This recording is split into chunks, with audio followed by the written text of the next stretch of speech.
모두가 궁금해하는 데이터의 모든 것을 알려드립니다. 데이터에 미쳐있는 사람들과 함께하는 데이터 이야기. 데이터릭 지금 시작합니다. 와우. 와우. 자, 우리 멤버 소개하면서 시작하도록 하겠습니다. 박 박사님. 네, 안녕하세요. 자동화 생각에 뇌가 기계로 바뀐 박 박사입니다. 반갑습니다. 반갑습니다. 김 팀장님. 네, 데이터 분석으로 밥 먹고 사는 김 팀장입니다. 반갑습니다. 반갑습니다. 네, 저는 기업에서 데이터와 AI 교육을 담당하는 분석 꿈나무 조 과장입니다. 반갑습니다. 반갑습니다. 저희 공지사항 먼저 말씀드리도록 하겠습니다. 데이터릭은 팟빵, 유튜브, 애플 팟캐스트에서 들으실 수 있고 페이스북 페이지와 노션 홈페이지를 운영하고 있습니다. 여러분의 정기 후원, 수시 후원, 그리고 각 채널의 구독과 좋아요가 많은 힘이 되고 있습니다. 정기 후원을 해주고 계신 달려또또님, 구현정님 감사합니다. 감사합니다. 박수. 감사합니다. 그리고 저희 그 정기 후원해주시는 분이 한 분 더 생기셨어요. 네. 와우. 귀동량님께서 정기 후원을 시작해 주셨습니다. 감사합니다. 아이디 멋있지 않아? 귀동량. 귀동량. 메시지도 감사합니다. 남겨주셨어요. 네네. 네. 유쾌하고 수준 높은 이야기 항상 즐겁게 듣고 있습니다. 네, 이렇게 수준 높은 뭔가를 오해하고 계시죠? 네. 유쾌한 건 맞는 것 같고 목소리 높은 것도 맞아. 아, 수준이 저거. 그렇지. 사운드가 높죠. 사운드가 네. 높죠. 네. 아, 우리 기분 좋으라고 알면서 얘기해 주셨을 거예요. 그렇구나. 후원까지 해주시는 마당에. 네. 그리고 수시 후원도 좀 말씀드릴 분들 있죠. 네, 에피소드 개별로 또 후원해주신 분들이 계세요. 네, 우선은 그 권정민님 나왔던 에피소드 58번에 네. 두 분께서 무려 두 두 분께서 후원해주셨습니다. 일단 효준안님께서 5,000원 후원해주셨고 감사합니다. 감사합니다. 그리고 또 크리스 KT님께서 10,000원을 후원해주셨습니다. 와우. 감사합니다. 그리고 박 박사가 진행했던 컴퓨터 여행 1편의 에피소드 62번 여기에 또 김도미님께서 5,000원 후원해주셨어요. 감사합니다. 감사합니다. 나중에는 1시간 동안 이렇게 감사합니다만 할 수 있는 방송이 됐으면 좋겠다. Yeah. 그치? 1시간 동안 얘기하는 거야. 욕심내는 거 맞아. 그러니까. 이 사람들아 욕심내야지. 네, 그리고 여전히 저희가 저희와 함께할 게스트를 찾고 있습니다. 데이터 분석 각 분야에서 활동하시는 분들 혹은 뭐 프로그래밍을 잘하시는 분도 좋아요. 네, 특히 파이썬 듣고 계십니까? 그렇게 하지 말라고. 아, 그러지 마. 그래서 안 나오시는구나. 어떻게 될지 아니, 걱정되잖아요. 딥러닝이라든지 이런 다양한 분야에서 활동하시는 분들이 저희와 함께 그 다양한 이야기를 나눠보면 좋겠어요. 그래서 저희 공식 메일 주소로 저는 이런 일을 하고 있는데 한번 저희랑 이야기 나눠보고 싶습니다라고 이야기를 주시면 저희가 방송에 모시도록 하겠습니다. 네, 그리고 저희 팟빵과 유튜브 공지사항 채널 정보에 보시면 저희 후원 계좌를 등록해놨습니다. 여러분이 후원해주시면 저희가 콘텐츠의 기획과 운영에 소중하게 사용하도록 하겠습니다. 감사합니다. 미리 감사합니다.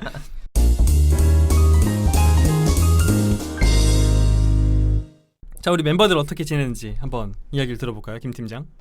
네, 뭐 여전히 특별한 일은 없고요. 네. 좀 재밌는 일 좀 만든 다음에 방송에 참여하면 안 돼요? 인생이 재미가 없어요. 그렇군요. 제 지인들 중에서도 이 방송 듣는 사람들이 있어요. 네. 지인한테 최근에 들었던 얘기가 있었는데 네. 그 데이터나 뭐 프로그래밍이나 이런 거 잘 모르는 친구인데 열심히 듣고 있대요. 어허. 그래서 어떤 용도로 듣냐면 다른 사람들한테 아는 척하는 용도로. 원래 우리 방송이 그런 방송이잖아. 그래, 어. 적당하잖아. 그래서 누가 파이썬 얘기 막 이렇게 하고 있으면 가가지고 그 파이썬의 판다스는 파이썬이랑은 문법이 좀 특성이 다른다던데 이렇게 도망간대요. 와. 그리고 도망가는 거야. 수준 높은 아는 척이네. 그러니까. 그 아무도 의심하지 않을 거 아니야 이 사람이 와. 판다스를 모를 거라는 사실을. 이야, 대단하다. 하는 걸 보여주진 않겠지. 아주 적합하게 우리 에피소드를 활용하고 계신 아이고. 분들이 있더라고요. 저희 방송은 아는 척하기 좋은 방송. 딱 그 정도로만 하시면 됩니다. 딱 좋네요. 한 발 더 나가면 큰일 납니다. 도망가야지. 네. 네. 그럼 박 박사는 어떻게 지냈어요? 저는 지금 전에 한번 공유해드린 것처럼 회사 일이 계속 바빠지고 있어서 그거 하느라고 지금 멀티태스킹을 못 하고 있는 중이에요. 네, 지금 와 이렇게 계속 바쁠 수가 있나? 라는 생각이 들어갖고 제가 일과리를 이렇게 못하나? 싶은 자괴감도 좀 들고 아 역시 일을 못하니까 이렇게 일이 몰리기만 하는구나 싶은 생각도 좀 들고 그게 고민이네요 여전히. 회사에 계신 분들은 이 방송을 듣고 좀 안심하실 것 같아요. 우리 박 박사가 요즘엔 일은 좀 하고 있구나. 회사 분들이요? 회사 분들이 들으시면 아니에요 원래 열심히 했어. 네. 이거 원래 김 팀장 그 리액션이잖아. 네. 닥쳐라 이런 거죠. 그러니까 편집할 테니까 닥쳐라. 그러니까 알겠어 이런 느낌인데.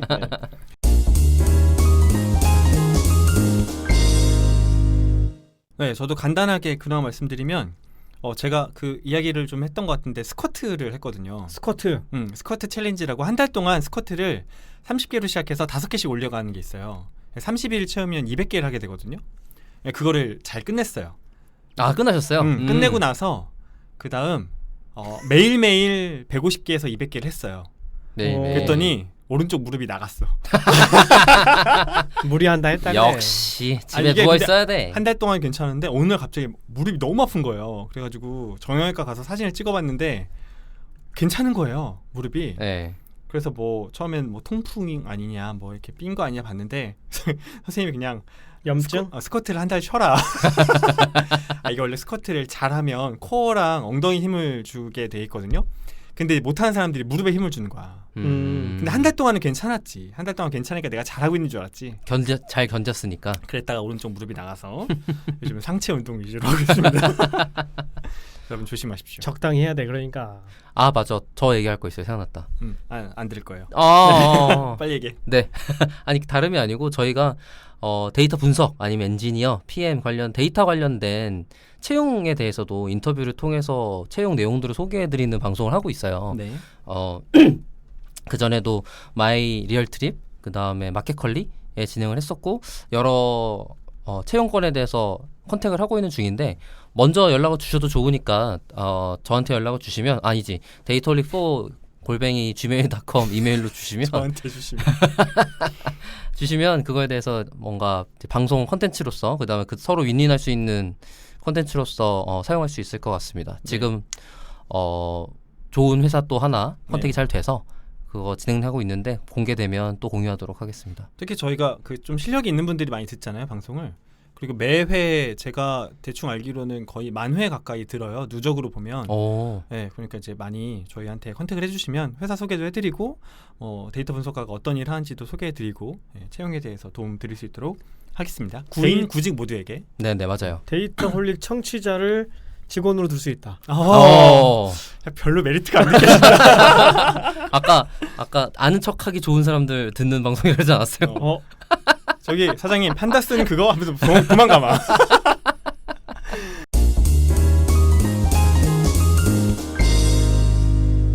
네, 그리고 오늘은 제가 방송을 좀 준비해봤어요. 와우.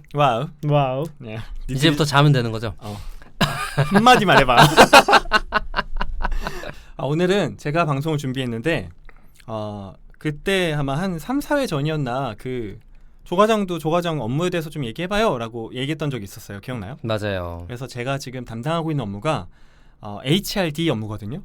이제 교육, 기획, 운영, 그 영어로 휴먼 리소스 디벨롭먼트 약자인 인적자원 개발 영역인데 여기서도 데이터를 활용을 하고 있어요. 또 하려고 하고 있고 그래서 직무에 대한 소개도 드리고 HRD 분야, 이제 크게 보면 HR 분야죠. 거기서 어떻게 데이터가 활용될 수 있는지에 대한 부분을 여러분께 설명드리려고 HRD에 대해서 준비를 했습니다. 와우. 기대 안 돼? 아니 근데 딱 듣자마자 무슨 느낌이 드냐면 교육이랑 굉장히 비슷하겠다는 생각은 들어요. 실제 비슷해요? 교육에 대한 일들인데 좀 더 조직에 대한 활동에 포커스된 교육들 이란 뜻일 거잖아요. 여러 가지 교육도 학교 교육이 있고요. 네네네. 평생 교육이 있고 기업 교육이 있고 이렇게 나눠지거든요. 그러니까 저는 이제 학교 교육만 교육이라고 생각하고 있다가 이거는 교육의 분야지 약간 이런 생각이 들더라고요. 기업 교육도 평생 교육이나 성인 교육의 이론적 토대가 좀 있고 그럴 것 같아요. 네, 근데 조금 더 사실은 데이터 분석하기가 용이하고 의미가 있기도 하죠. 사실은 학교 교육이나 평생 교육에서 데이터 분석을 해서 뭔가를 쓰기가 쉽지 않거든요. 성과가 평가하기가 쉽지가 않구나. 또 생각해보면 학교 교육 길어야 1년에서 3년이에요. 그 학년. 네. 또는 그렇겠지. 3년 또는 4년. 그리고 성과가 졸업해서 좋은 학교 가면 끝나. 뭐 평가할 수 있는 제일 좋은 지표겠지. 네. 평생 교육도 마찬가지로 내가 이제 인생에서 교육을 받는 기회들이 예를 들면 새로운 스킬을 학습할 수도 있고 근데 그것도 의무교육이나 이런 거라기보다는 그냥 그때그때 니즈에 의해서 하는 교육이 많거든요. 근데 회사에서 하는 교육은 돈을 투자해서 이 사람의 역량을 끌어올리기 위한 그 목표가 명확하기 때문에 훨씬 더 뭐라고 해야 될까요? 실용적이고 데이터를 분석해야만 하는 그런 영역이라고 볼 수 있습니다. 어쨌든 제가 그런 영역에서 일을 하고 있고 제 소개할 때 항상 AI와 데이터 분석, 교육 담당하는 사람이라고 말씀을 드리잖아요. 그래서 그런 내용까지 포함해서 HRD에 대해서 말씀드리도록 하겠습니다. HRD 빠밤. 뭐 따라 해주는 건 감사한데. 네. HRD가 무엇인지, 그래서 이번 첫 번째 방송은 HRD가 무엇인지, 어떤 역할을 하는지, 그리고 현재까지 보면 HRD 데이터가 어디에서 활용되고 있는지 정도, 그 정도 말씀드리고 다음 방송으로 이어서 HRD 데이터 유형이라든지 앞으로 어디에서 써야 되는지에 대해 말씀을 드릴 수 있을 것 같아요. 일단 HRD는 전통이 그렇게 오래되진 않았어요. 아 그래요? 네, HRD가 처음 만들어진, 그 용어가 처음 만들어진 게 1969년 조지 워싱턴 대학교의 레오나드 나들러라는 교수님이 HRD라는 걸 정의했어요. 그래서 조지 워싱턴 대에 학과를 만들었어요. 대학원 석사 과정을 HRD로. 50년밖에 안 됐어요. 네, 그게 최초예요. 정말 얼마 안 됐구나. 근데 물론 HRD의 기원은 있어요. 이것도 역시 마찬가지로 군대. 생각해보면 HR이나 HRD 이런 게 컴퓨터도 그렇지만 군대에서 빨리 군인을 육성해가지고 전쟁에 나가서 싸우게 만드는 거잖아요. 역량평가도 군대에서부터 나왔거든요. 그러니까 관리하고 싶어서 나온 거지 뭐. 그치. 그리고 빠른 시간 안에 역량이 없던 사람 역량 있게 만드는 그런 니즈가 제일 많았던 데가 사실은 1900년대 초반, 초중반의 군대였겠죠. 그래서 그쪽으로부터 유래를 했습니다. HRD의 시초가 됐고 나들러 교수님이 HRD를 구성하는 세 가지로 훈련, 교육, 개발 이렇게 세 가지로 구분했어요. 개발이랑 교육이랑 훈련이 세 개가 다른 거예요? 이게 훈련은 트레이닝이라고 뭐 굳이 번역을 하자면 그렇고 현재 직무에 좀 더 초점이 맞춰져 있어요. 내가 현재 하고 있는 직무를 더 잘하게 훈련하는 거, 그게 트레이닝이고, 교육은 미래의 직무, 앞으로 내가 하게 될 직무나 희망하는 직무에 대한 부분이 좀 더 강하고, 디벨롭먼트, 그러니까 개발은 현재 직무와 관련이 좀 떨어지는 부분. 근데 이거 뭐 조작적인 정의라서 지금 사실 그렇게 막 딱 구분해서 쓰고 있진 않아요. 근데 개발은 어떤 영역이 있지? 예시가 뭐가 있어요? 개발이요. 조직 개발, 개인 개발, 경력 개발. 그럴 때 다 개발을 쓰거든요. 그 그러니까 용어가 그 당시에 그렇게 정의했지만. 그치. 그러니까 IT 쪽에서 보는 개발이랑 인적 자원에서 보는 개발이랑은 조금 다른 의미라고 볼 수 있겠죠. 아니 HRD도 휴먼 리소스 디벨롭먼트거든. 그래서 지금 말한 것처럼 조직 개발, 개인 개발, 경력 개발로 이쪽은 디벨롭먼트라는 용어를 더 많이 쓰고. 그쵸. 근데 앞에 있었던 훈련, 교육, 개발로 구분한다라는 건 이제 나덜러 교수의 그쵸. 구분법이었던 거고. 네. 그리고 이거는 말 그대로 조작적인 정의이기 때문에 딱 무자르듯이 이렇게 되진 않아요. 근데 우리나라는 HRD라는 용어를 많이 즐겨 쓰고 네. 해외는 L&D라는 표현을 많이 써요. L&D가 뭐야? Learning and Development. 네, 이렇게 좀 많이 써요. 그리고 근데 제가 거기는 러닝이랑 디벨롭먼트를 다른 의미로 쓰는 거네. 학습과 개발로 쓰는 거지. 근데 러닝 앤 디벨롭먼트도 그냥 유추해 보면 러닝은 뭔가 현재 중심인 것 같고 개발은 디벨롭먼트는 약간 미래지향적인 것, 그런 느낌적인 느낌이 있지 않아요? 네, 뭐 저도 이거에 대해서는 아주 정확하게 딱 정의를 내리기 좀 어려운 것 같습니다. 그래서 HRD가 조직 개발, 개인 개발, 경력 개발 세 개로 나뉘게 되는데, 개인 개발은 일단 조직 구성원이 현재 또는 가까운 미래의 직무의 기대 수준을 만족시킬 수 있는 정도의 능력 또는 역량을 향상하기 위해서 계획된 학습 기회를 제공한 프로그램이다. 이렇게 정의드릴 수 있고, 조직 개발은 조금 더 큰 차원이에요. 개인과 조직의 성과 향상을 위해서 개인, 팀, 조직의 시스템, 전략, 관계 과정들을 변화를 지속적으로 추구한 체계적 노력. 그러니까 조직 문화 활동 같은 것도 어떻게 보면 약간 조직 개발이라고 볼 수 있어요. 그럼 HRD랑 네. 지금 방금 말한 문화 형성이랑은 조직 문화 같은 필드는 아니잖아요. 그죠? 크게 보면 HRD 안에 조직 문화를 포괄하고 있는 직무가 더 많아요. 아 그래요? 네. 그러니까 조직 문화를 따로 떨어뜨리는 그런 회사도 있고. 그러니까 저는 스타트업 쪽에 조직이 더 익숙하니까 조직 문화만 따로 챙기는 경우도 많더라고. D는 스타트업에서 하긴 어려우니까. 그러니까 오히려 문화만 있는 거지. HRD가 없는 데가 많지. 오히려 문화만 있어. 그렇죠. 그러니까 스타트업은 채용할 때 좋은 사람 뽑아야 돼. 맞아요. 뭐 경력 개발을 시킬 여유가 없어. 그럼 언제 그걸 기다리고 있어. 대신 투자하고. 그 스타트업의 창업 이념을 반영하고 있는 문화는 잘 지켜야 돼. 그래야 빨리 가니까. 그러니까 역량 개발이 좀 뒤에 생기죠. 토스 같은 경우도 역량 개발팀이 좀 늦게 생길 거예요. 채용팀이 가장 강력하게 많이 추진이 됐고. 그렇겠죠. 그 다음에 이제 오히려 거기는 아까 박 박사 얘기한 것처럼 창업자의 생각을 전파하는 조직 문화 활동 같은 게 더 중요하게 받아들여지더라고요. 마지막이 경력 개발인데, 개인의 니즈나 조직의 니즈를 조화시켜서 개인 경영 목표를 조직 내에서 달성할 수 있도록 교육 또는 경험을 제공하는 어떤 전략적인 차원을 이야기한다. 그러니까 우리가 옛날에는 회사는 그냥 돈을 버는 곳이었잖아요. 그죠. 나의 시간과 돈을 맞바꾸는 행위를 계속하는, 어떻게 보면 그냥 정말 쳇바퀴처럼 돌아가는 그런 데였단 말이에요. 근데 시간이 점점 흐를수록 회사에서도 나는 성장해야 되는 거예요. 뭐 물론 회사 안에서 그런 성장의 요구를 받아들일 수도 있지만 그렇게 계속 성장을 해야만 조직 구성원이 효능감을 갖거든요. 내가 성장하고 있어. 난 더 나은 사람이 되고 있어. 그래서 조금 더 좋은 퍼포먼스를 발휘할 수 있게 되기도 하고, 그래서 개인의 성장과 학습이 되게 중요해요. 물론 그렇게 잘 키워놨을 때 도망가는 경우도 있지만, 보통 그쵸. 잘 성장하면 도망가죠. 도망가라고 키우는 건 아닌데 잘 성장하면 도망가는 경우도 있지. 어쨌든 그래서 그런 걸 경력 개발이라고 합니다. 상상해 보면 스타트업보다는 대기업이 이런 체계가 잘 되는 경우가 많아요. 이미 대기업은 오랜 시간에 걸쳐서 한 명 한 명의 구성원이 어떻게 교육의 전략을 추진하면 성장하는지에 대해서 이미 검증이 많이 돼 있어요. 그래서 교육에 들어오는 대상도 선별하고, 교육이 끝나고 났을 때는 특정 기대 수준을 요구하고, 또 그를 통해서 성장하고. 예를 들면 우리가 구성원으로 살 때랑 리더로 살 때는 완전히 다른 차원이거든요. 그러니까 딱 크게 두 가지 차이예요. 내가 일을 하느냐, 남을 일을 시켜서 그 성과의 합이 나의 성과가 되느냐인데 완전히 다른 차원이라는 거예요. 저도 아직 경험해보지 못했지만. 근데 그거는 하루아침에 직책을 맡게 된다고 그 역량을 가지게 될 수 있는 건 아니거든요. 그래서 되게 중요한 교육 중에 하나가 리더로서의 역할 전환에 필요한 교육들이에요. 난생 처음 고민해보게 되는 거지. 과연 리더십이란 무엇인가.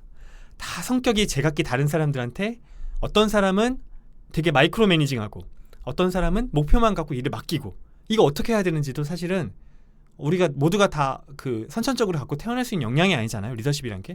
그래서 배워야 되는 거죠. 이것도 되게 중요한 개발의 영역 중에 하나입니다. 골똘하게 생각하고 있는데 둘 다. 질문 없어? 오늘 이렇게 스무스하지?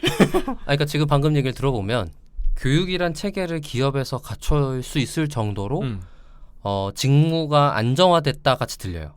그럴 수 있죠. 네. 분화되어 있겠죠. 분화되어 있고 다른 데서는 배울 수가 없기 때문에 들어와서만 배울 수 있는 상황이기도 할 것 같고. 그러니까 오히려 좋은 것도 있는 거야. 대기업 정도 돼야 기본 역량만 갖춘 사람도 들어와서 클 수가 있는 거지. 그러니까. 근데 스타트업은 이미 잘하는 사람이 와서 퍼포먼스를 내주길 기대하잖아요. 그렇죠. 교육시킬 여지는 네. 없는 거니까. 그리고 조금 더 구분해 보면 직무 교육과 역할 교육이 있는 것 같아요. 역할 교육. 직무 교육은 말 그대로 스킬, 그 직무에 대한 노하우, 뭐 기술 이런 영역이고, 역할은 직책을 맡게 됐을 때 팀장, 파트장, 임원, 사업부장, 사장, 이건 진짜 어렵거든요. 그러면 요즘 점점 직무 체계를 줄이는 수순으로 가고 있잖아요. 많은 기업들이 하고 있고. 그러면은 좀 그런 부분에서 교육적 변화가 있어요? 요즘의 화두는 리스킬링이랑 업스킬링이에요. 리스킬링, 업스킬링 몰라? 그러니까 이제 리스킬링은 뭐냐면 세상이 많이 변하잖아요. 네. 내가 다시 스킬을 배워야 돼. 새로운 스킬을. 우리가 AI 데이터 분석 같은 거 배우는 것처럼. 업스킬링은 내가 기존에 알고 있던 게 안 통해. 한 단계 업 시켜야 돼. 이 두 개가 화두예요. 수평 확장이랑 수직 확장이구나. 그렇죠. 근데 그거를 되게 높은 수준의 변화를 요구하는 거예요, 이제. 예를 들면 IT 개발에 있어서도 네네네네. 기존의 선배들이 하던 대로 그냥 배우고 역량 발휘해도 되는 세상이었는데 이제 아니야. 예를 들면 딥러닝 들어가야 되고 애자일하게 해야 되고, 이런 거는 개발이란 직무에 그대로 있긴 하지만 되게 업스킬링 하는 거예요. 근데 리스킬링은 내가 HR 담당자야. 근데 너 데이터 분석해야 돼. 너 리스킬 해야 돼. 이렇게 요구받는 거예요. 그게 조금 요즘 되게 화두예요. 하나하나의 직무에 대한 것만 집중해서 파기보다는 새로 배우거나 훨씬 더 낫게끔 배우는 거. 근데 이 리스킬링, 업스킬링은 사람들이 어디서 하냐? 유튜브에서 한다. 유튜브를 통해서. 그래서 어떤 조직의 그 인적자원 개발 영역이 되게 힘이 좀 약해지는 추세이기도 합니다. 그러니까 리스킬링이랑 업스킬링이 회사에서의 압박으로 오나요? 조직 구성원들의 니즈로도 오고, 우리의 그 HRD 영역의 좀 화두이기도 하죠. 이해되죠? 박 박사의 회사에서는 박 박사의 회사도 대표적으로 교육 굉장히 많이 시키는데, 리스킬링, 업스킬링. 맞아요. 제가 뭐 들을 게 시간이나 뭐지 그런 걸 확보하기가 쉽지가 않아서 그렇지. 대표적으로 교육을 많이 시켜서 회사의 체질을 바꿔보고자 노력하는 회사 중에 하나죠. 그렇죠. 그리고 그 모 아카데미 있잖아. 네. 그 알파벳 한 글자짜리 거기서도 대중 강연도 많이 하고 맞아요. 그렇죠. 그런 거 많이 하고 있어요. 아무래도 기술 중심 회사들은 새로 익혀야 될 것들이 뭐 계속 나오겠죠. 그러니까 요즘에 그 시대가 너무 빨리 변해서 그런 것 같기도 해요. 데이터 분석이니 AI도 전부 다 그 리스킬링, 업스킬링 영역에 해당하는 거니까 그렇게 하고 있고 이제부터는 약간 여러분한테 HRD를 소개하는 좀 그 구체적인 영역으로 들어가는데 HRD를 하는 사람이라면 한 번쯤은 들어봤을 만한 모델이 있어요. ADDIE 모델이라고 하거든요. ADDIE 모델이에요. 이건 뭐냐면 교육 프로그램이라는 게 HRD 영역에서의 제품 서비스 같은 어떤 그 완성품 형태로 나오게 되는데 이걸 개발하는데 단계가 있다는 거예요. 그래서 앞 글자만 따서 AD 모델, ADDIE 모델이라고 하거든요. 그래서 처음부터 살펴보면 A는 애널리시스예요. 그러니까 이제 조직의 요구를 분석한다든지 학습자의 요구, 목적이나 환경 분석, 직무 분석 같은 걸 하는 거. D는 구체적인 교육의 설계를 하는 거예요. 교육의 목표라든지 아니면 평가 도구라든지 교수 전략 같은 거. D가 뭐라고요? D는 디자인. 디자인이라는 얘기 안 했구나. 네. 디자인하는 거야 말 그대로. 그러니까 이제 교수 전략이 다 똑같지 않잖아요. 예를 들면 일방적인 강의 형태가 있을 수 있고 토론 형태가 있을 수도 있고 뭐 요즘에 온라인 형태가 또 많이 화두가 되니까 그런 게 있을 수도 있고 그렇게 디자인을 하는 교육을 디자인한다. 맞습니다. 디벨롭먼트는 디벨롭먼트가 되게 많이 쓰이는구나 공용으로 보니까 자료를 개발하거나 학습 프로그램 시뮬레이션 같은 걸 개발하거나 말 그대로 그렇게 컨텐츠나 프로그램을 개발하는 단계가 디벨롭먼트. 그러니까 D가 두 개죠. A, D, D. 그 다음이 임플리멘테이션 실행하는 거예요. 운영하는 거. 교육이 실제로 뭐 5박 3일, 뭐 3박 4일이다. 뭐 열흘이다, 하루다 이런 그 교육 과정을 교육 담당자가 진행하고 운영하고 그런 퍼실리테이션하고 이런 과정을 임플리멘테이션이라고 합니다. 마지막은 이밸루에이션이에요. 교육의 성과를 측정하는 거. 이렇게 ADDIE, AD 모델로 돌아가게 되는데 이거 조 과장이 하는 일이네요. 지금 보니까. 그쵸, 제가 늘 하는 일이에요. 네, 이 순서로 돌아가는 것 같고. 네, 진짜 많이 하는 일이고. 아니 그리고 데이터 분석이랑 단계가 되게 비슷하지 않아요? 비슷해. 거의 비슷해. 데이터 분석 같은데? 그치. 데이터 기획하고 어떤 데이터 분석을 해야 될 거냐. 그치. 그다음에- 방법론 디자인하고. 네, 그 다음에 방법 디자인하고 분석하고. 데이터 취합하고 수행하고 그거 결과물 이밸루에이션하고. 그게 되게 맞닿아 있는 것 같아. 음. 그렇다고 보고 뭐 약간 재밌는 얘기 하지만 재밌는 이야기를 하자면 이건 이제 학교에서 배우는 거예요. 에디 모델은 학교에서 배워. 에디. 에디라고 근데 배워. 현장에서는 안 그래요? 현장에서는 물론 이렇게 하긴 하는데 실행 운영이 대부분일 것 같은데? 그러니까 이게 약간 일상의 HRD 담당자의 삶은 좀 달라요. 일단 애널리시스는 그 늘상이야. 애널리시스랑 디자인 디벨롭먼트는 진짜 늘상해요. 아, 요구 분석을 해요? 요구가 내려오는 게 아니고? 내려오기도 하겠죠. 상시로 또 청취해요. 아, 청취해요. 계속해서 청취해요. 어떤 니즈들이 현장에 있는지 계속 들어야 돼. 그리고 종업원들이 듣고 싶은 게 뭔지도 듣고. 그렇죠. 현장에서만 위에서. 듣는 게 아니라 시장에서도 들어야 돼요. 요즘 유행하는 거. 그렇죠. 그러니까 그냥 탐색하고 이런 활동이 늘상 하는 활동이에요. 그리고 좋은 강사 찾기. 아, 그렇겠네. 서점에서 그게 디자인이잖아요. 그렇죠. 서점에서 좋은 책을 본다든지. 그러니까 우리는 늘 스위치가 온인 거야. 직업병 같은 거지. 예를 들면 다른 사람들 EBS나 다큐멘터리 볼 때 그냥 재밌게 보잖아요. 우리는 저걸 우리가 어떻게 해. 그치. 아, 저 사람 부르면 괜찮을까? 뭐 이런 거. 사람을 되게 많이 봐. 그러니까 예를 들면 그 세바시 같은 거 있잖아요. 그러면 진짜 강의 누가 잘하잖아? 제일 먼저 드는 생각이 저 사람 어떻게 섭외해서 아, 저 주제면 여기 엮어서 할 수 있겠는데? 이런 그치. 거구나. 그 조과장 있는 회사 규모 정도면 그게 가능하잖아요. TV에 쟤 나왔으면 쟤 데려가야겠다. 이게 가능하잖아. 강사로. 물론 우리도 한계가 있으니까 금액적인 한계가 있으니까 모두 데려올 수는 없지만 그래도 한번 이렇게 타진해 볼 수 있는 거죠. 항상 눈과 귀를 열어놓고 살아야 돼. 그래서 약간 직업병처럼 그게 좀 있어요. 그런 게 있고 개발하는 부분은 약간 방망이 깎는 노인 같아요. 계속 해야 돼. 그러니까 이제 그쵸? 맞아. 품질을 올리기 위한 작업을 끝도 없이 하는 거예요. 최적화지, 최적화. 그게 언제까지냐면 교육 시작하기 전까지. 시작했으면 됐어, 이제. 특히 주니어 때 많이 하는데 이게 교육이 약간 방송 프로그램 같다고 생각하면 되거든요. 그런 것 같아요. 생방송처럼. 맞아요. 그런 느낌이 좀 많이 들었어, 저는. 그래서 그 예를 들면 하나의 프레젠테이션 자료를 만들더라도 어떤 이미지, 어떤 음악, 뭐 어떤 코테이션 이런 걸 쓸 건지를 되게 고민을 많이 해요. 사람들의 마음을 울리고 설득시키고 몰입하게 만들고 해야 되니까 그런 게 그리고 많이 발달해야 돼요. 대인 민감성. 내 앞에 앉아있는 사람들이 조는지 집중을 하고 있는 건지 이런 걸 계속 해줘야 되고 감지해줘야 되고 그리고 계속해서 정리해줘야 돼요. 이게 정리벽이 이제 생긴 그런 것도 있는데 많게는 1시간 끝날 때마다 담당자가 랩업을 얼마나 잘 하느냐에 따라서 그 교육 참가자들이 정리하는 어떤 수준도 달라져요. 그렇겠네요. 예를 들면 그 왜 강사- 기억력 이게 리와인드 할 때마다인 그치. 거잖아. 예. 그리고 계속해서 이 교육 전체 프로그램의 목표랑 연결시켜 주는 거예요. 맞아요. 그냥 강사가 왔다 갔다 하기만 하면 그냥 다 지나가는데 중간중간에 교육 담당자가 여기서 이렇게 배운 건 이렇게 의미가 있는 거고 돌아가서 이렇게 쓰셔야 됩니다. 그래서 지금 제가 있는 조직은 하나하나의 직무에 대해서 경험이 많이 필요해서 신입사원은 별로 없어요. 경력사원 출신으로 저희 계열사에서 이동하신 분들이 많아요. 그래야 현장 직원들이랑 대화가 좀 되거든. 그러니까 이게 이렇게 익히시면 어디 활용하실 수 있습니다. 이런 얘기를 해줘야 되는데 그렇지. 경력이 없으면 그게 어렵군요. 그리고 교육이 약간 허공에 떠 있는 것 같아서 좋은 얘기하기 쉽거든요. 뻔한 얘기. 그러면 교육생들이 챌린지한다고. 음. 예를 들면 리더십에 대해서 얘기할 때 구성원들 이야기 잘 들어주셔야 되고 뭐 개별 맞춤형으로 해야 되고 뭐 인파워먼트 해야 되고 누가 몰라 그거를. 근데 그런 얘기를 하면 이제 교육생들이 챌린지하거든. 나 이런 사례인데 이렇게 어떻게 해야 되냐. 근데 그런 거를 잘 핸들링할 수 있는 정도의 경험이 있어야지. 아예 신입사원 하기는 조금 힘들긴 하겠네요. 좀 어려워요. 네, 그러니까 바로 하긴 어려워. 봐봐 신입사원이 들어와서 신입사원 교육한다고 생각해봐. 그러니까 나도 잘 모르는데 신입사원을 뭘 교육을 시켜. 그 수용자 입장에서 잘 신뢰가 안 가죠. 그쵸. 네가 뭘 한다고 지금 날 가르치는 교육을 운영하니? 뭐 그치. 이런 그런 인식이 들 수 있겠네. 이상한데 나는 교육 관리자랑 강사랑은 다른 문제지 않나? 근데 교육 담당자가 강의를 하는 교육 과정도 좀 있어요. 그건 그렇죠. 그때는 그때는 이해가 되지. 그런데 이 강의의 운영자가 실제로 강의하는 게 아닌 경우라면 그게 굳이 그렇게 신경 쓸 일인가 싶은 생각이 드는데. 품질이 차이나.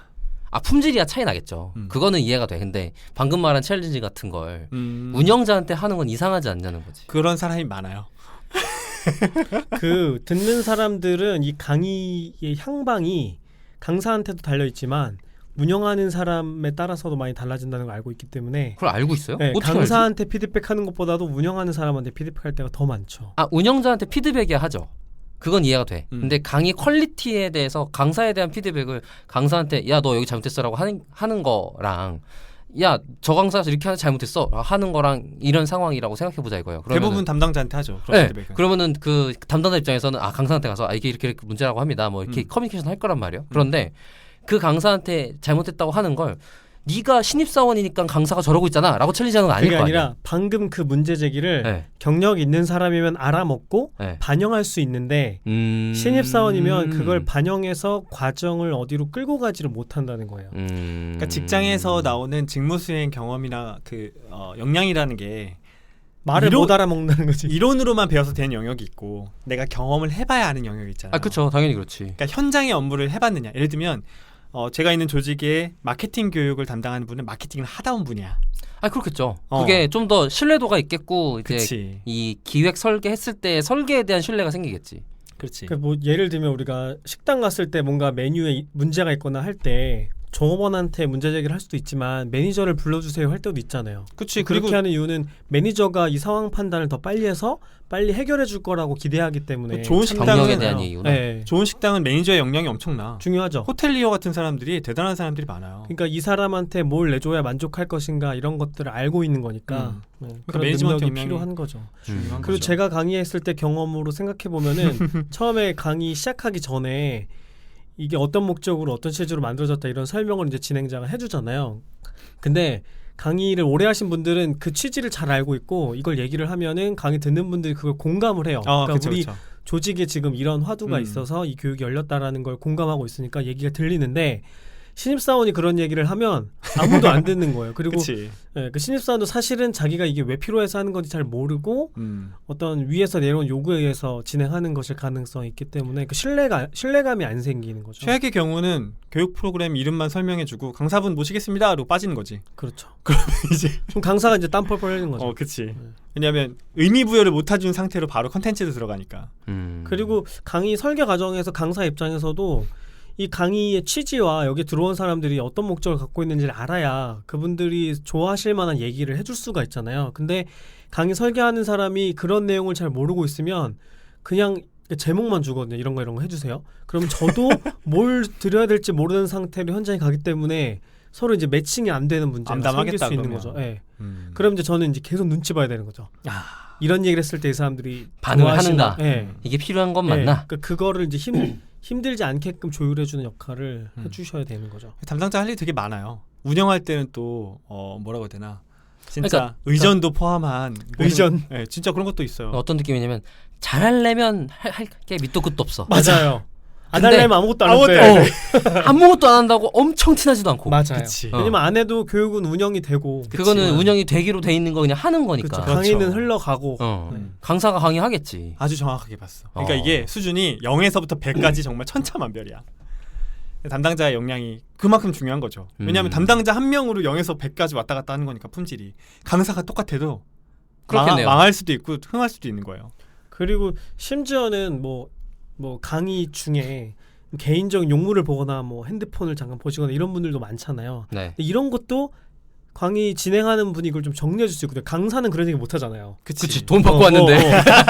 근데 운영하는 사람은 뭐 쉬는 시간에 잠깐 얘기를 한다든가 이렇게 해서 이 분위기를 만들어 줄 수 있는 거죠. 아, 지금 이 강의는 이런 게서 이러이러해서 중요한데 이렇게 해서 지금 강의 수용성을 떨어뜨리면 그렇죠. 그러니까 이런 것도 교육적이 부합하지 않는다 뭐 이런 거 있죠. 경험이 쌓이면 팁이 생기는데 예를 들면 누가 자꾸 전화로 나간다고 쳐요. 예. 그러면 연차가 얼마 안 된 사람은 거기 나가지 마세요. 막 이런 식으로 한단 말이야. 아무 직접- 말도 못 하죠 보통. 뭐 아무 말도 못하는 게 덜어 있고. 직접적인 근데 해결책을 썼군요. 뭐 예를 들면 저 같은 경우는 그 사람을 일단 제지를 하거나 들어오게끔 한 다음에 쉬는 시간이나 다음번 시작할 때 다시 공지를 해요. 그러니까 이제 일단 들어주는 거지. 여러분이 얼마나 바쁘면 이렇게 중요한 교육을 들어왔는데도 받을 수밖에 없는 전에서 나가겠냐. 그렇죠. 다 업무니까. 대신 내가 처리해주겠다. 전화가 자꾸 오면 나한테 전화를 돌려라. 내가 설득해서 절대 전화하지 못하게 하겠다. 그럼 대개의 경우는 본인이 미안해서 안 받고 진짜로 심각한 경우는 제가 돌려서 제가 그 리더분한테 얘기해요. 지금 이 사람이 여기에 교육에 시간을 쏘는 게 훨씬 더 중요한 일이다. 죄송하지만 전화하지 말아달라. 그러면 이 모습을 보고 또 다른 사람들은 안심이 되는 거지. 그런 분위기를 형성해 나가는 게 매뉴얼엔 없어. 없죠. 그때 분위기와 사람들을 봐가면서 하는 거예요. 자기가 매뉴얼이다 지금 얘기하는 거야. 내가 매뉴얼이지 마. 아 근데 이게 기본적으로 아 이게 오늘 기승전 자기자랑 방송이었구나. 그럼. 내가 전문가다. 그럼. 자식아 듣고 계십니까? 그래서 빨리 쳐주란 말이야. 근데 이게 되게 사실 피곤해.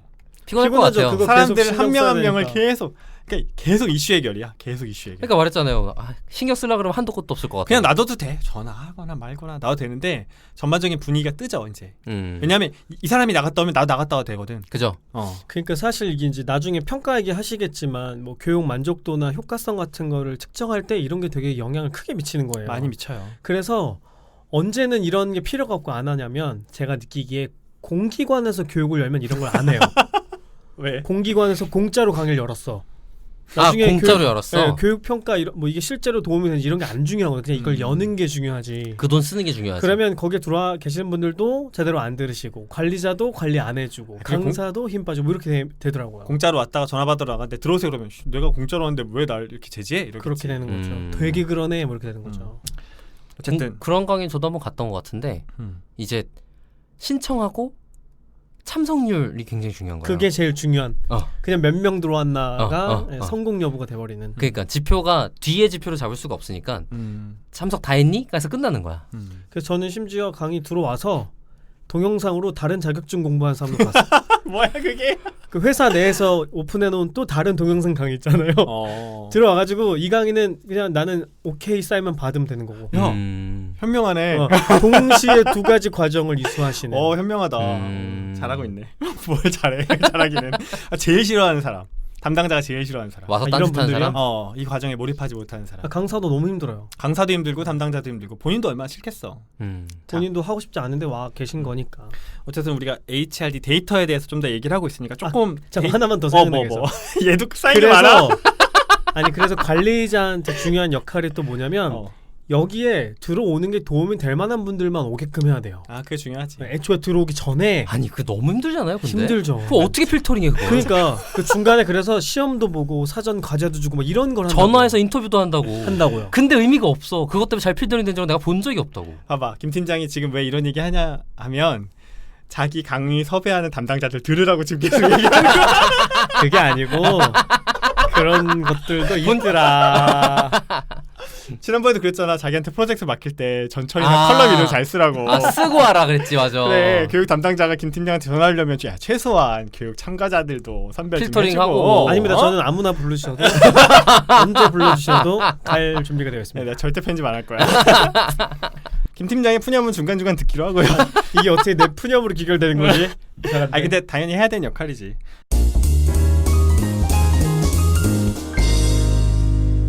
저희가 데이터가 어디에서 활용되는지 조금 들어가 보면 사실 데이터에 둘러싸여 있어요. 교육 담당자는. 그럴 것 같아요. 왜냐하면 전통적으로 LMS라고 하는 러닝 매니지먼트 시스템이라는 거를 웬만한 교육기관 다 갖고 있고 교육의 이력, 교육 프로그램별로 평가 이력, 강사에 대한 데이터 이런 게 다 남아있어요. 그게 없으면 관리가 안 되겠지.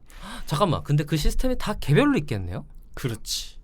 어... 요즘은 사스로 많이 전환된 추세인데 유명한 게 뭐가 있어요? 뭐 여러 가지 있는데 교육에 특화된 거는 교육은 좀 늦게 특화됐어요. 그랬을 것 같아. HRM, 그러니까 휴먼 리소스 매니지먼트에서. 매니지먼트 시스템 쪽에서 많이 커서 SAP, 그러니까 셉의 석세스 팩터나 뭐 워크데이, 이거 삼성도 뭐 쓴다고 하는 워크데이 같은 거.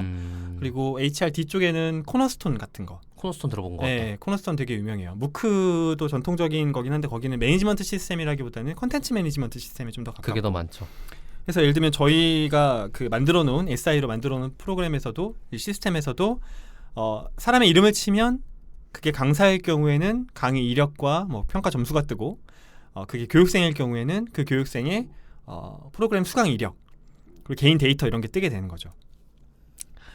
그래서 데이터가 자주 활용되는 곳이 에디 모델로 굳이 얘기하자면 애널리시스, 그 처음에 분석하는 부분이랑 임플리멘테이션, 그러니까 실행하는 부분은 좀 덜하겠구나. 이밸류에이션, 평가하는 부분, 성과 측정하는 부분이 제일 많이 쓰는 것 같아요. 성과 측정 많겠네요. 결국은 프로그램이 성공했냐 안 했냐는 어떻게 평가받냐면 제일 전통적으로는 만족도 받는 거지 뭐. 그죠? 교육 참가자들한테 이 교육 어땠습니까? 강사가 잘생겼습니다. 1점에서 잘생겼는지는 안 물어보고 그러니까 그 척도가 잘생겼습니다. 척도잖아. 키가 컸는지 물어. 키가 큰지 키가 만족하셨습니까? 큰지 키가 큰지. 그러니까 만족스럽습니까라고 물어봤을 때 5점 척도 같은 거에 받아서 이 교육 프로그램은 4.0이니까 뭐 잘 못됐다, 잘 안 됐다, 뭐 4.8이니까 잘 됐다 이런 걸 평가했던 게 약간 전통적인 기법들. 다음 회차에 조금 더 자세하게 이 평가에 대해서 이야기를 할 텐데 뭐 잠깐 예고를 드리면 그런 평가 점수가 교육 프로그램의 성과를 가늠한 지표일 때가 있었는데 여기는 좀 맹점이 있어요. 예를 들면 이 박 박사랑 김 팀장도 교육 담당자라고 쳐봐요. 5점, 0점에 가까울수록 여러분 두 분의 성과가 올라간다고 생각해봐. 그럼 여러분이 뭘 하겠습니까? 맛있는 걸 드리죠. 어? 맛있는 걸 드리죠. 이렇게 간다는 거야. 5점 좀 주십시오. 그치 이렇게 저렇게 이렇게 읍소하거나 끝나기 전에 잘 끝나셨습니까? 그런 것도 있는데 교육 끝날 때 감동스러운 영상을 보여줘. 아. 그런 다음에 감동을 할 때 평가 지표를 딱 줘. 여러분 고생하셨습니다. 해킹을 하는 거네. 해킹을. 만족도 평가 배부르게 만들고. 만족도 평가 부탁드립니다 이러는 거지. 그러면 막 울다가 역시 리더는 중요한 거야. 5점 이렇게. 스니커즈 하나씩 돌리고. 그럼. 그렇지. 잘생긴 강사. 근데 과연 그걸 통제할 수 있느냐? 예쁜 강사. 못하지. 왜냐하면 그거는 이 사람들의 KPI를 키퍼포먼스 인덱스를 그걸로 줬기 때문에 인간이 그냥 거기에 맞춰 행동하는 거예요. 그러니까 저희도 그래서 어떻게 하냐면 이 5점 만점의 척도와 뒤에서 이야기할 그 추천지수라는 NPS는 보조적인 지표예요. 보조적인 지표. 이걸로 모든 평가가 갈리진 않고 다만 예를 들면 4.0 미만이 나왔다. 그럼 이건 누가 봐도 약간 이슈가 있거든요. 그러니까 그런 경우에 뭔가 좀 분석을 해봐야 되는 거죠. 역치로 쓰는 거군요. 그렇죠. 근데 여기도 좀 애매한 게 있는 게 저도 이제 2012년부터 이 업무를 시작했는데 조금 옛날 분들이 교육에 들어오면 점수를 잘 줘. 옛날 분들이라면 연령대가 높으신 연령대가 분들이 그치. 연령대가 있는 분들은 일단 교육에 들어온 게 고맙고 교육 담당자가 고생하고 인지상정. 그러니까 교육이 마음에 안 들어도 좋은 게 좋은 거지. 5점을 깔고 정성평가에 쓰는 거지. 이 교육 이런 게 아쉽다. 이렇게 쓰시거든요. 그러니까 좋은 분들이네요. 일단 기본이 5점이야. 마음에 조금 안 들면 4점인 거야. 그러니까 뭐 기본 4.5 이상 나오겠지. 근데 요즘은 점점 어떻게 가냐면 사람들이 평점을 줘본 게 많아요. 그러니까 그런 경험이 많아졌어요. 젊은 층일수록. 앱에도 평점을 줘보고 그러네. 영화도 평점을 줘봤어. 대학교에서도 교수평가 해왔고. 내 인생의 5점은 정말 특별한 일이야. 5점은 웬만하면 안 주죠. 4점이 잘했다. 사실 그렇지. 좋았습니다가 사실은 4점이고 그랬어야 되는데. 매우 좋았습니다 5점인데 그러니까 4점이 좋은 점수라고 척도가 점점 내려오다 보니까 점점 떨어질 수 있는 거잖아요. 그죠. 전체적으로 트렌드가 떨어지겠네요. 그렇죠. 연령대가 점수 트렌드가. 젊어질수록 사실은 더 솔직한 평가를 하는 거지만 시계열로 보면 전반적인 하락세가 느껴질 수도 있죠. 이게 아마 지금 요즘에 HRD를 하고 있는 분들이 공통적으로 느낀 특징일 거예요. 왜냐하면 예전에야 다 좋아요 주지만 요즘은 유튜브도 이렇게 좋은 영상에 싫어요가 이렇게 많아? 이런 것도 있잖아요. 그러니까 자신의 어떤 개인적인 취향이나 의견이나 이런 게 굉장히 솔직하게 반영되는 시점이에요. 점점 그러고 있다. 점점 그러고 있다. 그래서 평가 지표에 대한 부분도 조금 고민해 볼 때가 되어가고 있다. 드디어 쓸만해졌다 같은 느낌으로 들리는데. 맞아요. 그러면? 전 바람직한 방향을 네. 생각해요. 예. 너무 그런 하나하나의 점수에 너무 매몰되지 않는 것도 의미가 있고 솔직한 평가가 점점 생기는 것도 의미가 있고 아까 조직 문화에 대해서도 의견 주셨는데 HRD를 크게 보면 조직 문화라고 말씀드렸잖아요. 예를 들면 현재 조직 문화 수준을 진단하거나 뭐 리더십 역량을 진단하거나 할 때도 설문 기반의 이런 평가를 하죠. 그래서 예를 들면 특히 1년에 한 번은 그런 시즌인데 CEO나 임원에 대해서 평가를 했는데 이럴 때는 사실은 5점 척도로만 많이 안 묻고 덕장이냐 용장이냐 약간 이런 걸로 많이 묻거든요. 우리 리더는 한 명 한 명의 의견을 듣고 감성적으로 터치해서 뭐 모든 구성을 함께 끌고 가는 리더입니다. 반대편에는 우리 리더는 카리스마와 목표 지향적인 스타일로 이런 식으로 합니다. 그래서 이제 그 균형을 보는 거죠. 네, 그런 식으로 해 가면서 혹은 아주 중요한 기업의 가치가 있다면 그걸 중시하고 있는지를 확인을 해요. 그렇게 진단을 해서 분석을 한 다음에 그 리더한테 직접 피드백을 하는 거죠.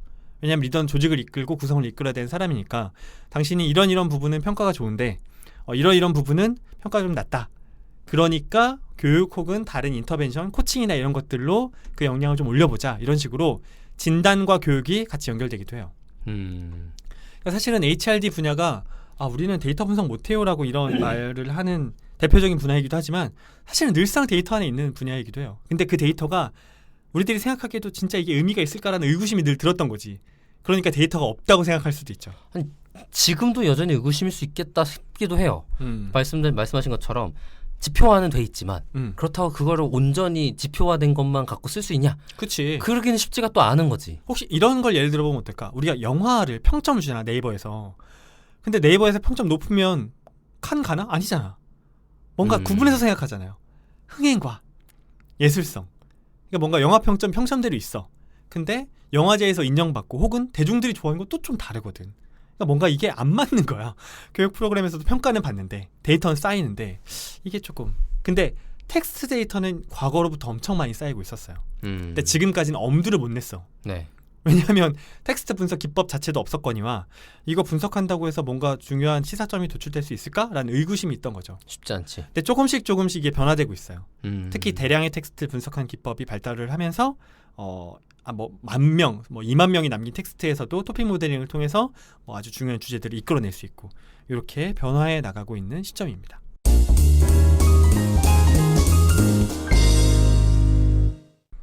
그래서 이제 HRD에 대한 어떤 직무에 대한 소개 그리고 현재는 어떤 데이터들이 사용되고 있는가를 말씀을 드렸고 이제 간단히 여러분의 소감을 듣고 오늘 조금 일찍 마치도록 할 텐데 다음 시간엔 이런 것들 다뤄볼 거예요. 우리가 HRD 그러니까 교육 과정을 평가하는 척도 중에 리커트 척도라는 게 있거든요. 그리고 교육 평가가 평가의 단계가 있어요. 1단계부터 4단계 혹은 5단계까지 이런 평가하는 단계들이 있는데 그런 단계들에 대해서 좀 알아볼 거고 그리고 HRD 데이터 분석에 이제 앞으로 어떤 게 중요해질 거냐 이런 내용까지 다뤄보려고 합니다. 그러면 오늘 방송 어떻게 들으셨는지 두 분께 소감을 듣고 마무리하도록 하겠습니다. 박 박사님.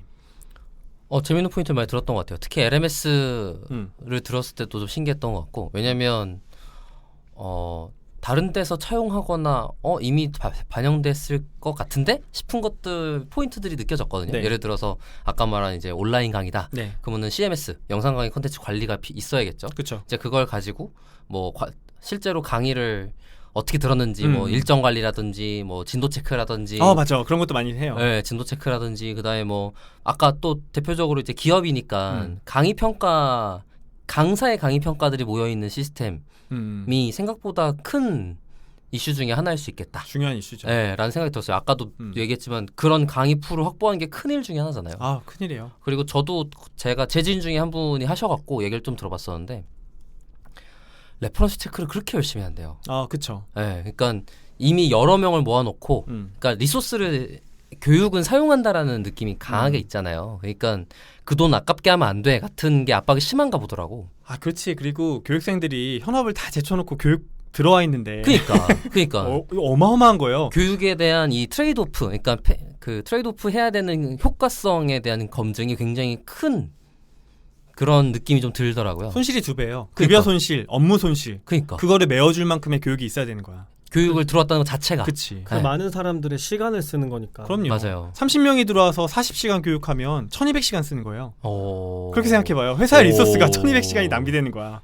의미 있는 교육을 하지 않으면. 그 그러니까. 임원급 교육이고 이러면. 그러니까 아 난리 나지. 어마어마한 거지. 그래서 더 많이 압박을 네, 하죠. 레퍼런스 체크가 굉장히 심한 것 같더라고요. 그러니까 그걸까 아직 제가 알기로도 그냥 아름아름 하고 있는 걸로 알고 있는데 이제 뭔가 그런 게 좀 더 체계적인 방법이 있을 수 있지 않나라는 생각이 좀 들기도 하고 그게 아마 더 데이터 분석을 가기 위한 여정의 일종일 수 있겠다. 네. 이런 생각이 지금 들으면서 많이 네. 들었던 것 같아요. 네네. 다음 주에, 그러니까 다음 방송엔 조금 더 그런 이야기를 구체적으로 네, 해보도록 할게요. 기대하고 있겠습니다. 김 팀장님도 친숙한 영역이었을 텐데 어떻게 들으셨어요?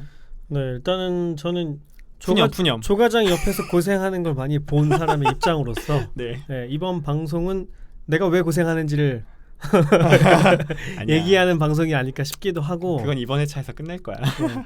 또 하나는 조과장 일하면서 계속 데이터의 관점으로 본인의 업무를 봐왔던 거잖아요. 그래서 그쵸. 여기서 앞으로 할 수 있을 만한 것들, 음. 데이터를 활용해서 할 수 있을 만한 것들 그런 얘기가 많이 나올 것 같아서 기대가 됩니다. 네, 다음 방송에서는 반응 평가 같은 것도 좀 많이 볼 거예요. 특히 유튜브 같은 게 대표적으로 이 컨텐츠를 얼마나 오랫동안 지속해서 뭐 청취하냐, 뭐 누가 그런 게 추천했냐 이런 것들도 되게 중요한 API죠. 예. 화두입니다. 그래서 그런 이야기들까지 다뤄보도록 하겠습니다. 오늘 방송은 조금 저희가 사정상 짧게 진행을 했는데요. 대신 다음번에는 조금 더 알찬 내용으로 구체적인 내용으로 여러분께 인사드리도록 하겠습니다. 끝낼까요? 네. 네, 그럼 저희 데이터홀릭은 더 좋은 콘텐츠를 가지고 다음 방송으로 다시 인사드리겠습니다. 감사합니다. 감사합니다.